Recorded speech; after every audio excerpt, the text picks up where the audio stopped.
¿Qué tal, chicos? Sean todos bienvenidos a una emisión más de nuestro programa Aprendiendo con Leninger. El día de hoy tenemos a unas especialistas en el tema que nos ayudarán a poder entender el papel de las enzimas, proteínas, carbohidratos y los lípidos en nuestra vida diaria y qué tan relevante es su consumo. Para los que no conocen este programa, nuestro propósito es informar a la gente sobre el funcionamiento del cuerpo. En cada programa se eligen 4 temas distintos para que la gente conozca más sobre ellos. Comencemos con Paola McClendon, especialista en el ámbito de los lípidos. Ella estudió ingeniería en alimentos en el Tecnológico de Monterrey y también ha tenido destacadas participaciones en grupos estudiantiles. Bueno, a ver, Pau, platícanos un poco sobre este tema. Vale, pues los lípidos son moléculas que no tienen la capacidad de disolverse en agua, pero sí en disolventes orgánicos como el etanol. Hay 5 tipos de lípidos. Empecemos por el primero, los ácidos grasos libres. Este es el tipo de lípidos más sencillos y en ocasiones son utilizados como combustibles. Los ácidos grasos son muchos carbonos unidos en forma de una cadena que se llaman hidrocarburos, con un grupo funcional denominado ácido carboxílico. Dependiendo de qué tan larga es su cadena de carbonos, se sabe si son usados como combustible o si son parte de los lípidos que hay en las membranas de las células. Los ácidos grasos que solamente tienen un enlace son llamados saturados y los que tienen 2 enlaces insaturados. Estos pueden ser cis o trans dependiendo de la forma de su doble enlace. Oye, pero ¿por qué se dice que son malas las grasas trans? Es porque tienen un empaquetamiento más compacto e irregular, entonces la sangre no fluye adecuadamente. Actualmente se relaciona el exceso de grasas trans insaturadas como causantes de enfermedades cardiovasculares o alto colesterol en la sangre.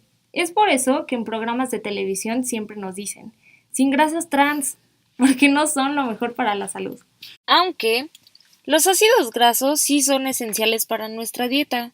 Se denominan omega 3 y se pueden encontrar en aceites vegetales, en pescados y en mariscos. Otro tipo de lípidos son los triacilgliceroles. Estos almacenan energía de la manera más eficaz y tampoco se disuelven en agua. Son los principales reservatorios de energía. Tus reservas de estos te permitirían sobrevivir durante varias semanas, mientras que el glucógeno y la glucosa, de los cuales se hablará cuando veamos los carbohidratos, te permitirían sobrevivir máximo 24 horas. Los triacilgliceroles se encuentran en un lugar llamado tejido adiposo, que está en el abdomen, en el cuello, etc. Ahora hablaremos de los 3 lípidos que se encuentran en las membranas y por ende se les denominan lípidos de membrana. Entre ellos están los fosfolípidos, los glicolípidos y los esteroides. Los fosfolípidos de membrana con uno o más ácidos grasos que pueden ser glicerol o efingosina, a lo que le llamamos un esqueleto porque es la base de la estructura, están unidos a un grupo que tiene fósforo y alcohol. Debido a que estos sí pueden disolverse en agua, pero el lípido que tienen adentro no, se dice que se tiene una cabeza polar, o sea que es soluble en agua, y una no polar, que no es soluble en agua. Los fosfolípidos se encuentran en el sistema nervioso. Después están los glicolípidos. Son lípidos que están unidos a carbohidratos e igual que los fosfolípidos son muy importantes partes de las membranas de una célula. Y por último, los esteroides, que seguro han escuchado hablar muchísimo, son hormonas que controlan muchas de las funciones de nuestro cuerpo. También hacen que la digestión de los lípidos sea mucho más sencilla. El esteroide que seguro has escuchado es el colesterol, el cual está presente en muchas membranas. Muchas veces escuchamos que el colesterol es algo malo y que lo tenemos que tener muy bajo. Sin embargo, es importante saber que el colesterol bueno lo que en realidad hace es recoger la grasa de las arterias y lo lleva hacia el hígado para ser eliminada.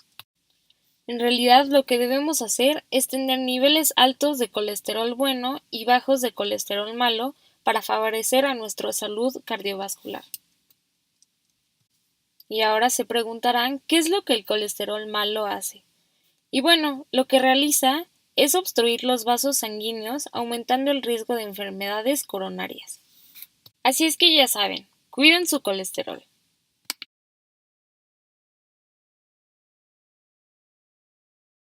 En segundo lugar tenemos a Montse Pineda. Ella es ingeniera en biotecnología, igualmente egresada del TEC de Monterrey hace ya 5 años. Ella nos compartirá su aprendizaje sobre las proteínas. Hola Monse, cuéntanos un poquito sobre esto. Sí, claro. Las proteínas son moléculas esenciales de nuestro cuerpo y estas están constituidas básicamente por carbono, hidrógeno, oxígeno y nitrógeno. Asimismo, están formadas por cadenas de aminoácidos. Existen 20 aminoácidos que se utilizan para la síntesis de proteínas y 11 de estos son llamados no esenciales, los que no son producidos por nuestro cuerpo, y los otros 9 son llamados los esenciales, que son aportados por la dieta. Y bueno, y es por esto que debemos de tener una dieta balanceada consumiendo los aminoácidos adecuados para nuestro cuerpo. Oye, pero ¿cómo están conformados estos aminoácidos? Bueno, un aminoácido está conformado por un carbono unido a un grupo amino y un grupo carboxílico unido por enlaces químicos llamados enlaces peptídicos. Estos son enlaces covalentes que liberan agua en cada unión y gracias a esto se forman largas cadenas. Se denomina oligopéptidos a las cadenas con un número de 10 aminoácidos o menos, y es así como un conjunto de largas cadenas de aminoácidos forman polipéptidos, que es con un número mayor de 20 aminoácidos. Y las proteínas se clasifican a nivel de estructura como primarias, secundarias, terciarias y cuaternarias. Las secundarias están representadas por la disposición que tiene la cadena de aminoácidos a medida que se van sintetizando. Ajá. Y debido a los diversos giros que tiene el carbono, tiene una rotación y puede adoptar diferentes formas. La primera siendo alfa hélice, que es como en una forma de espiral, y la segunda, que es hoja beta, que se van como plegando. Además, la estructura terciaria está representada por los superplegamientos y enrollamientos de la estructura secundaria, y esto constituye una forma tridimensional geométrica que es un poco complicada, pero es lo que determina la actividad biológica de las proteínas.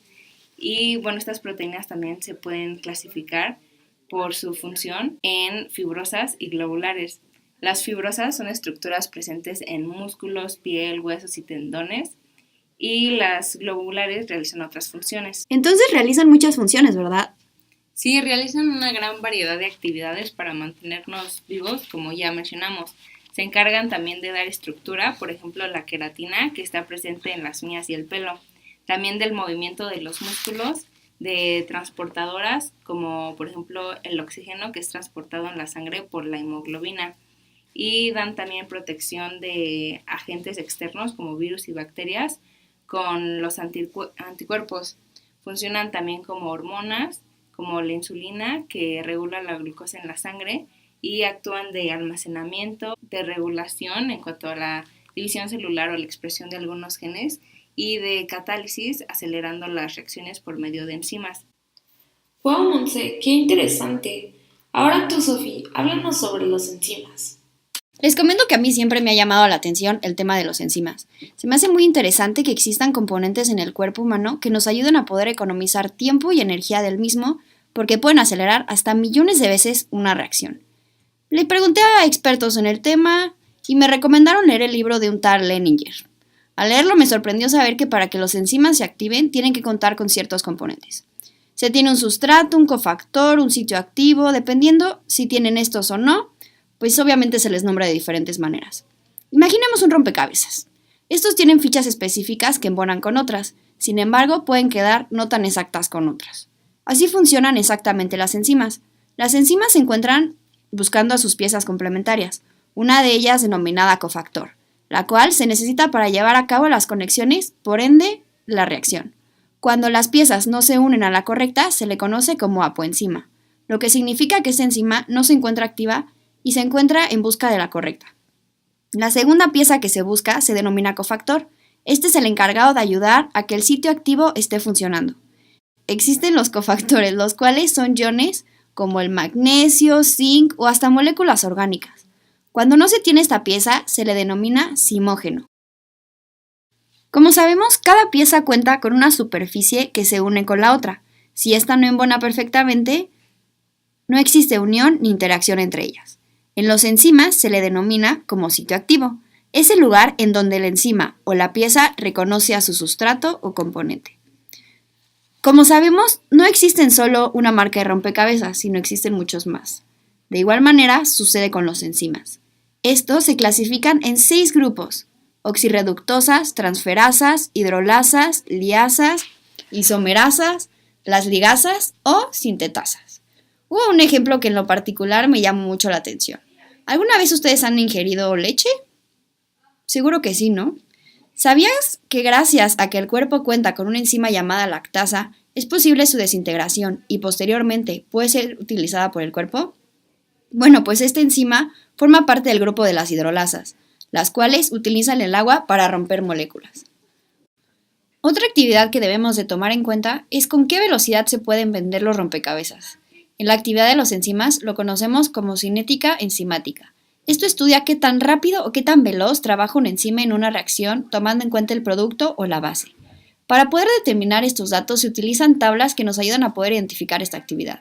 Al igual que en un rompecabezas se arma y luego se desarma, pasando por estados transitorios, los enzimas los forman también. Existen 2 maneras de interacción entre los enzimas.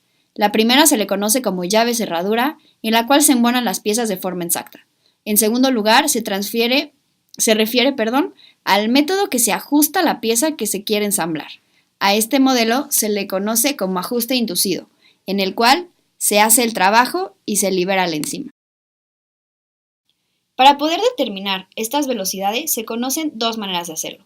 La primera es por medio del método de Michaelis-Menten.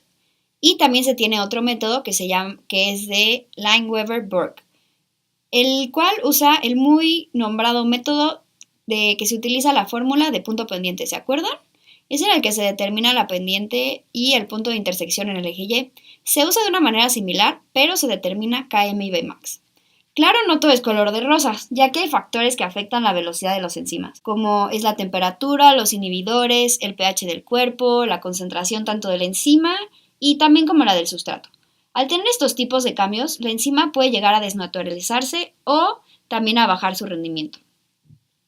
Y claro, no todas las piezas del rompecabezas son iguales de resistentes, ya que si se utilizan muchas veces, esto le puede provocar cambios estructurales. A esto se le conoce como control alostérico.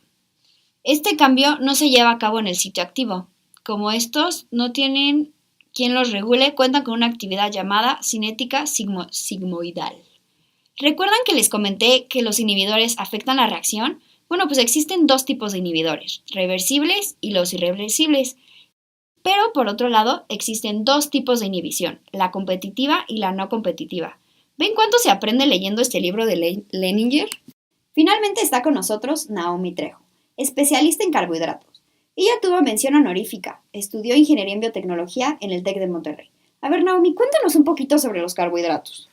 Bueno, los hidratos de carbono, mejor conocidos como carbohidratos, son biomoléculas de gran importancia para los seres vivos, ya que su principal función en el organismo es la de contribuir en el almacenamiento y en la obtención de energía de forma inmediata, sobre todo al cerebro y al sistema nervioso. Estas biomoléculas están constituidas principalmente por carbono, hidrógeno y oxígeno. Se dividen en 4 grupos: los monosacáridos, los disacáridos, los oligosacáridos y los polisacáridos. Los monosacáridos son los más simples, ya que están conformados por una sola molécula. Los más conocidos son la glucosa, la fructosa y la galactosa. Los disacáridos son un tipo de glúcidos formados por la unión de 2 monosacáridos mediante un enlace glucosídico.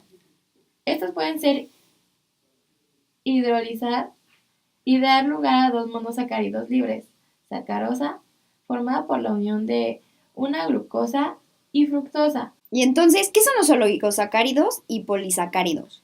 Los oligosacáridos, en su estructura, es variable y puede estar formado entre 3 y 9 moléculas de monosacáridos.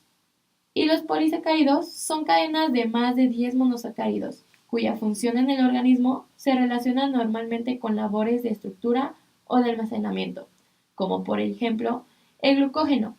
Es un polisacárido de reserva energética, formado por cadenas ramificadas de glucosa. Abunda en el hígado y en menor cantidad en el músculo. ¿Ven? Ese es el que yo mencionaba, que solo les duraría 24 horas en su organismo. Entonces, ¿para qué sirven los carbohidratos? Ayudan a regular el metabolismo de las proteínas y grasas. Las grasas requieren de los carbohidratos para su descomposición dentro del hígado. Los hidratos de carbono están en la digestión y asimilación de otros alimentos. En el ámbito de nutrición, es posible distinguir entre hidratos de carbono simples y complejos, teniendo en cuenta tanto su estructura como la rapidez y el proceso a través del cual el azúcar se digiere y se absorbe por el organismo.